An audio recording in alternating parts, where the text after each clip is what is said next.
Why don't we take a few moments to simply drop into this one, because it's all one big moment.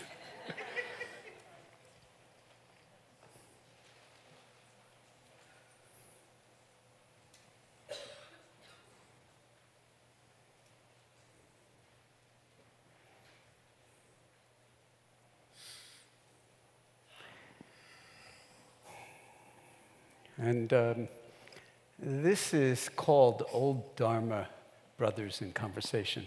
Underscore the old. And he's slightly older than I am. So I feel like the kid. We've, in the Zen tradition, they call this the old dog stage.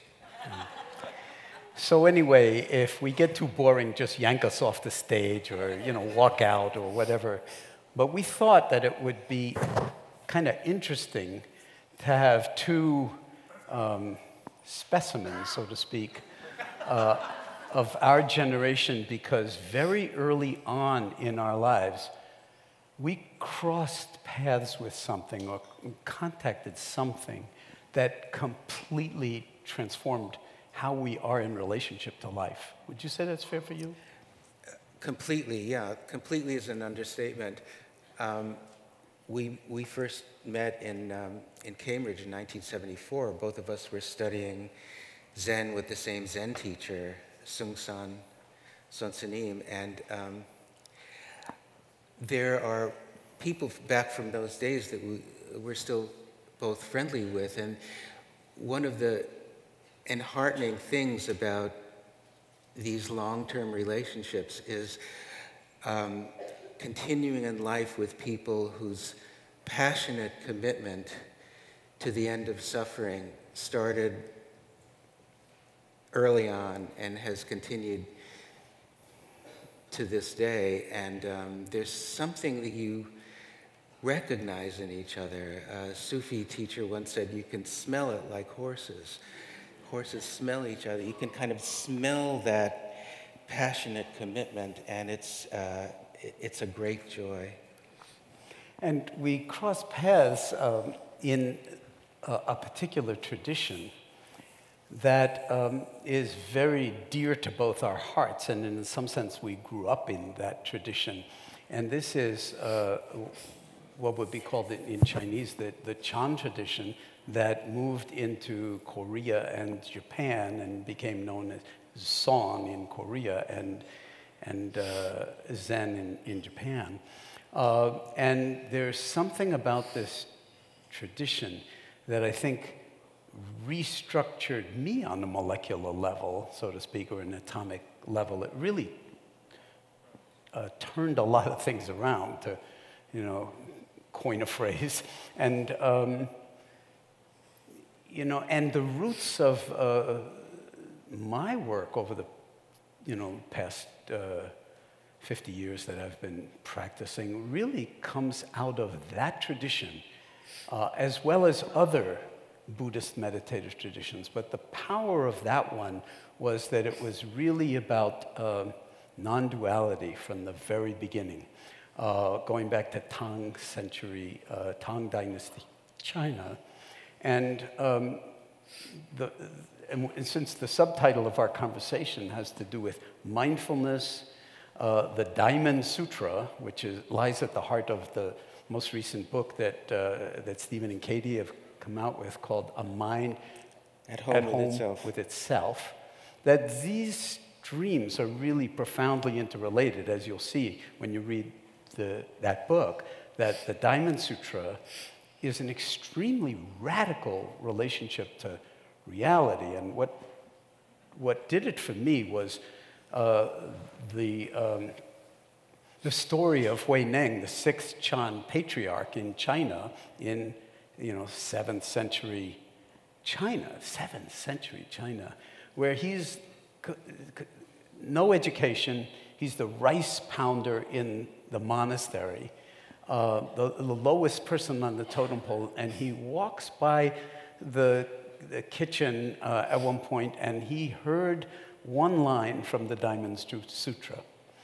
And I learned it one way. Stephen knows it another way, and this is an interesting thing about translation. So I'll say it my way, and then you can talk about it from your perspective. But the line was, develop a mind that clings to nothing, where the operative verb is to cling or self-identify. And that had such a profound effect on him that this person with no education wound up being the sort of, became inherited the mantle of the fifth Jon patriarch. But the monks in the monastery were so jealous that he had to leave in the middle of the night with the fifth patriarch's robe and bowl, because the monks, having practiced endless loving kindness and compassion, would have killed him. And he demonstrated his understanding in a poem competition, a poetic competition. I won't go into that, you can look it up. But he demonstrated complete non-attachment to name and form, a truly non-dual response to a challenge that you still have to put into words. So that's, and Stephen, it's you are a kind of, artist of words, second to none, translated the Odyssey, the Iliad, Tao Te Ching, all sorts of things. So I'm going to pass it over to you in terms of this thread, this stream that touched us both so deeply. Well, one of the interesting things about that story, and these monks who had been meditating for years, some of them for decades, practicing compassion, etc. Early on, in the first couple of years when Jon and I were practicing Zen, our teacher brought into the Zen center a monk who had been on a retreat for, I believe it was 5 years. He'd been doing nothing but meditating for 5 years. And to us, it became clear very quickly that whatever practice he had been doing, he was a major asshole. That's a technical Buddhist term. And that was really interesting. It could have been that before the 5 years, he was even 10 times that much of a jerk. But he would go around and pinch the bottoms of the girls, et cetera, et cetera. I won't even get into the details. But it was a very interesting lesson in the fact that quantity in meditation doesn't necessarily mean quality. That somebody can be doing a very modest daily practice and sink deeply into the practice and become clear relatively quickly. So you should never check in on yourself and consider yourself a neophyte necessarily because you've only been doing it for 2 years or 5 years or whatever. Quantity doesn't equate with quality. But going back to the story of the sixth Zen patriarch, the way I translated that was develop a mind that abides nowhere. And the fascination of this story for me, probably for Jon too early on, was considering the example of somebody, an illiterate woodcutter, who, upon hearing one line from a sacred text, had his mind shoot open and become a vessel of enlightenment, just from that one compressed statement of what it takes to be in touch with reality. And so the Diamond Sutra in the Zen tradition is one of the precious jewels that we have at our disposal. And it was reading the Diamond Sutra that made our Zen master leave the university at the age of 21 and become a monk and go on a 100-day solitary retreat and see something really important while his skin turned green from his diet of pine needles and water on this 100-day retreat. That's, by the way, it has nothing necessarily to do with the figure of Yoda, but there's an interesting correspondence there. This story just points out how a highly compressed sacred text like the Diamond Sutra can change a life in the twinkle of an eye, and how a text like that embodies the essence of Buddhism, the essence of the Zen tradition too, because every sacred truth, every sacred concept that it enunciates is immediately deconstructed. The rug is pulled out from it so that you never have a place to stand. And that never having a place to stand is the place that we find to stand ultimately. And it's an exhilarating place of freedom that is embodied in, words like enlightenment and awakening, et cetera, et cetera. But if you really read the Diamond Sutra and see where it's coming from, it's something that you can share as well. And a door into it, of course, would be the book that you just came out with that discusses that in relationship to, Katie's work. So again, it's like a door into a kind of priceless teaching that's actually very ancient, but at the same time completely relevant, and is in some sense the foundation of all of the various kinds of flowerings of mindfulness that are going on now. One of our purposes in even having this conversation, again underscoring that we've been at this for a long time, relatively speaking, is that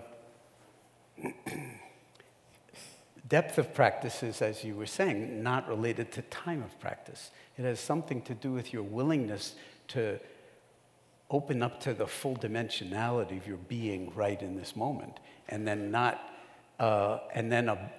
if you will, to take your translation, abide nowhere, which means, in some sense, everywhere. And this is a property of our awareness.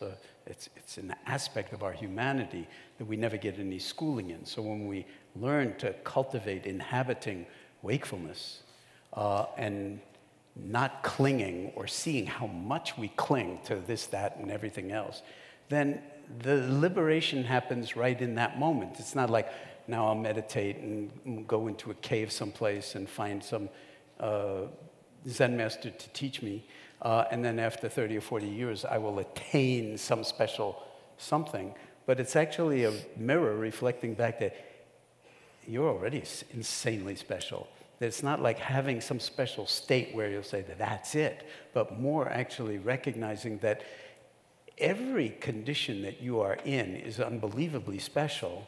Even the hard ones, even when we're suffering unbelievably, if you're willing to embrace it in awareness with compassion and clarity, and to see how much the mind actually is clinging, how much the mind actually is self-identifying, and then ask yourself the question, is my awareness of how much the mind is clinging actually caught in any clinging?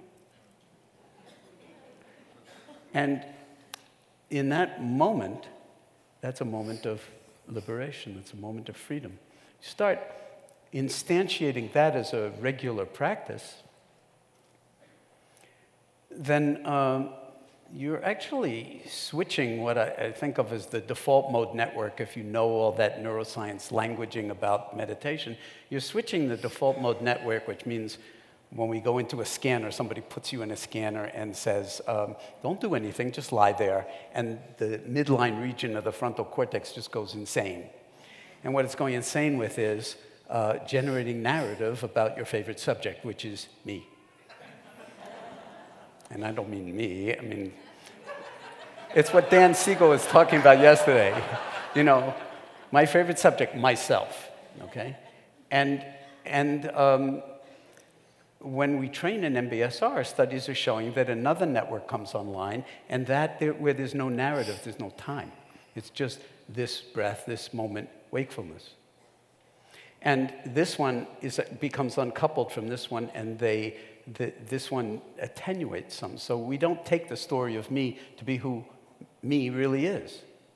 In fact, we are, and this is what Zen is pointing to, in some sense, we are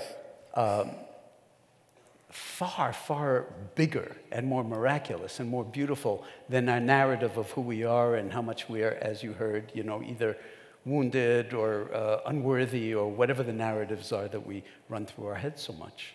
And that's not you. It never was. And so to create that kind of narrative is a certain way collaborating in a kind of condition of self-imprisonment when the door to the cell is wide open. Yeah, there's a good segue here, I think. The title of our little conversation was the Diamond Sutra, Mindfulness and the Work, or something of that sort. And I'd like to say here that for people who are really interested in the end of suffering, which is what the Dharma has been about from the beginning, suffering and the end of suffering.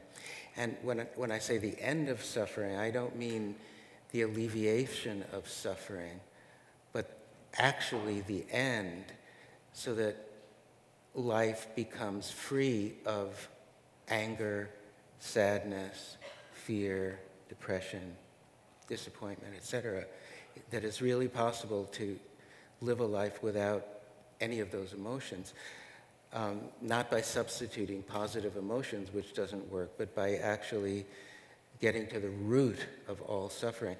So in my personal life and in many people that I've had direct experience of, there's a wonderful confluence and mutual support between meditation practice and a practice of self-inquiry with Katie's work.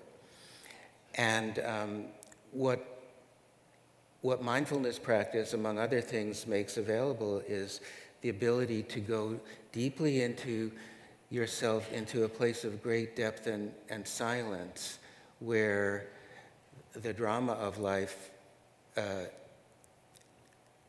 dissipates or disappears, and you can really connect with a much deeper level of yourself. The great virtue of the work of self-inquiry and why this enhances everybody's meditation practice so powerfully is that with it you get to address specific thoughts that cause suffering that may not come up even in 10 or 20 years of meditation practice, that may be buried. And so it's kind of like a salve when you have a snake bite that brings the poison up to the surface, and then you can address it with the powerful questions and turnarounds that Byron Katie has brought into the world. So it's a mutually enhancing process where the more inner silence you could find, the more inner depth, the better your ability to answer these questions and have the very thoughts that cause suffering disentangle themselves and dissipate, even sometimes before they arise into consciousness.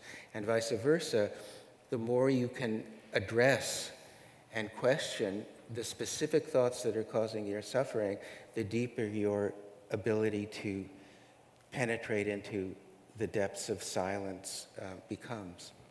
And I love the way she frames it as, who would you be without that thought? That's an invitation to wakefulness, right in that moment.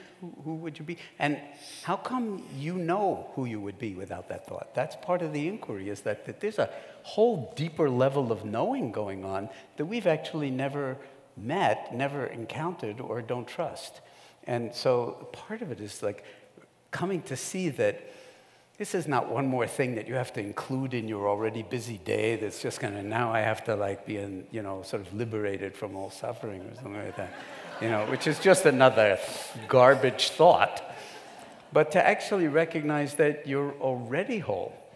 And in the actual interactions that Katie often does with people, that's exactly what she does. It's like you actually recognize your wholeness by going through this inquiry, this dialogenous inquiry that you can even also do with yourself, that is akin to something that we learned in the Zen tradition with Song San, and he called it Dharma combat. It has to do with koans and impossible challenges that really go way back, to Tang Dynasty China.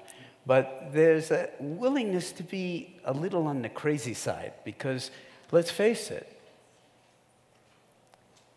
the world is totally insane, and it's pretending to be sane.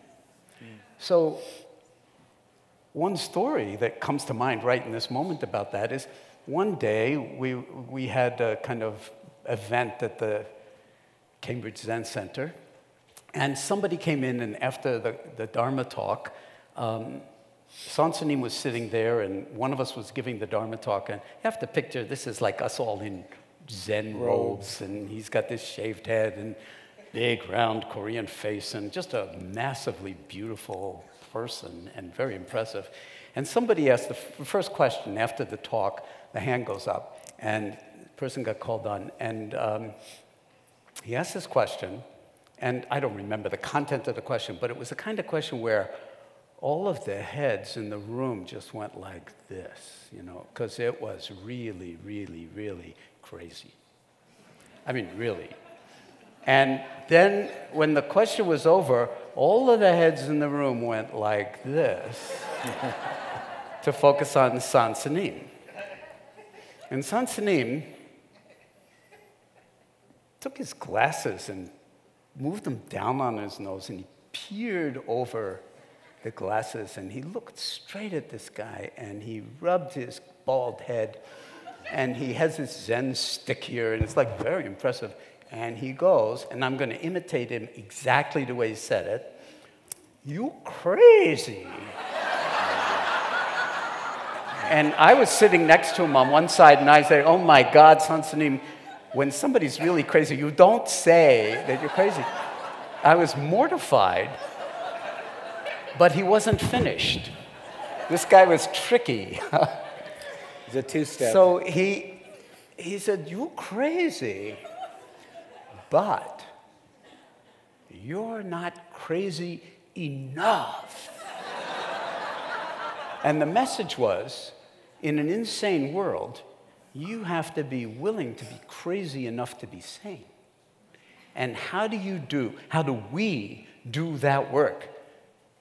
Because I would venture to say it's at least as crazy now. It's been crazy for a long time, but it's got its own particular craziness now that, with all the hacking into our heads and the hacking into our elections and everything, we need a level of clarity, sanity, spaciousness, and non-self-centeredness that allows or invites a new level of intelligence to arise that is not located merely in our particular single bodies, but is distributive through all of us. And I think this conference really is a manifestation of that. None of us are like, it's not coming out of thought. It's coming from something much, much deeper, a certain kind of longing and a certain kind of sense of friendship among us, and friendship for the earth, for the world, for our countries, for our children, for our elderly, and and whether it's us on the stage or Katie when she's on the stage, or whether it's Goldie Hawn, or whether it's Dan Siegel or anybody else, Richard Strozzi Heckler. What is being pointed out is all doorways into the one room of our own beauty already. So in the Heart Sutra, which is kind of like another Prajnaparamita Sutra, which we chanted forever, and I can image right now Stephen in his monk's robes sitting at this bell and doing the bell chant before we chanted the Heart Sutra at the Cambridge Zen Center, and it intones. Form does not differ from emptiness. Emptiness does not differ from form. That which is form is emptiness. And it just goes on and on and on. And it's all about non-duality. No suffering, no origination, no stopping, no path. That's the Four Noble Truths out the window. And so there's nothing to do, no place to go, nothing to attain. When we understand meditation in that way, no place to go, nothing to do, nothing to attain, all attainment is possible. And it says that in the next line about anuttara samyak sambodhi. So no attainment and supreme perfect attainment. What's going on here? So this is kind of like the beauty, or I would say the love affair, for these different arisings, these different doors, these different ways of knowing what it means to be human when all is said and done. And deep inquiry is an essential part of it. And I might also add, because of all of your work, incredible work in the domain of language and poetry and classics, that poetry is an incredibly important part of it. You've translated Rilke, and everybody that knows both German and English says your translation of Rilke is just like supreme. But what are they pointing to? So this is kind of, in some sense, the adventure that we're all living in, and I'm thinking, okay, here is Stephen, and here is me, and before too long, we'll be gone. We started out when we were in our early 20s, if not before, and probably there's some of you, hopefully, are in your 20s or even younger, and there's a kind of unfolding here, a natural unfolding, and it's really, in some sense, the world doing us. Because, again, we can't take our stories personally, and there's nothing personal about them, really. But I delight in us all being here together in this way, and I hope that it's been valuable for us to, in some sense, play up here together just a little bit about our particular history, because it's not like you should have lived that. It's like you have your own. And what is it? And can you love it, and can you use it to actually practice as if your life depended on it? In every way, shape, and form, so that life itself becomes the meditation practice, not just sitting like this for a certain period of time, or chanting, or being in robes or not in robes. So, à toi la dernière parole. Yeah, and just, we have just a few seconds left, but the essence, to my mind, of the practice that we underwent as young people is what our Zen teacher described as don't know mind. It's the mind that is content with not knowing, with not abiding anywhere. And that is the same questioning mind that you need in the work of Byron Katie, too. So it's being immersed in the essential question which has no words, and that leads everywhere. If that's not poetic, I don't know what is. So thank you, folks. 3, 2, 1, 0. It's been a delight just to play with you all up here and to play with you, Stephen.